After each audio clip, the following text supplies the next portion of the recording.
एक गांव में बहुत बड़ा तालाब था। उस तालाब में सभी पानी पीने आते थे।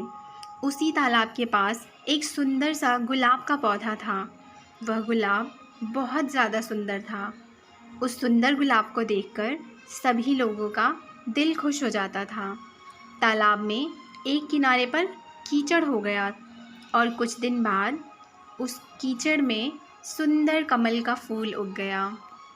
उस गुलाब के पौधे को कीचड़ की बदबू सहन करना मुश्किल होता था। वह आए दिन कमल के फूल को कोसते हुए कहता था कि तुम कीचड़ में क्यों उगे? तुम्हें वैसे भी कोई पसंद करने वाला नहीं है। कीचड़ में रहने से तुम भी वैसे ही बन गए हो। इस बात से गुलाब का घमंड साफ झलक रहा था। गुलाब को अपनी सुंदरता पर बहुत ज़्यादा अभिमान था, पर कमल गुलाब की बातों से बिल्कुल भी आहत नहीं हुआ। कमल का फूल विनम्रता को ज़्यादा तरजीह देता था। वह बिना शर्म किए ही डटकर खड़ा रहा।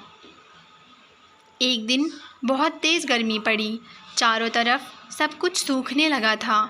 गुलाब का वह फूल जिसे अपने पर इतना नाज था, अब वो भी मुरझाने लगा था।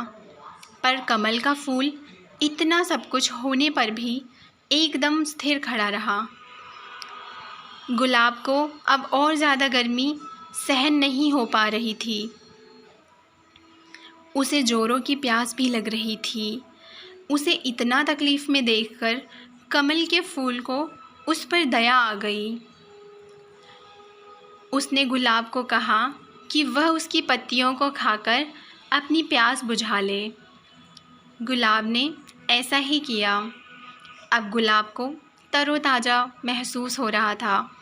उसने कमल को धन्यवाद दिया।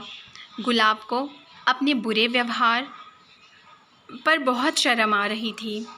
गुलाब ने कमल से माफ़ी मांगी और हमेशा के लिए उसका अच्छा दोस्त बन गया। अब गुलाब को विनम्रता की कीमत समझ आ गई थी। थोड़ी ही देर बाद पूरे गांव में जमकर बारिश हुई और इसके बाद सब कुछ सामान्य हो गया। हमें अपने जीवन में हमेशा विनम्र बने रहना चाहिए। जीवन में हमेशा विनम्र इंसान की ही जीत होती है।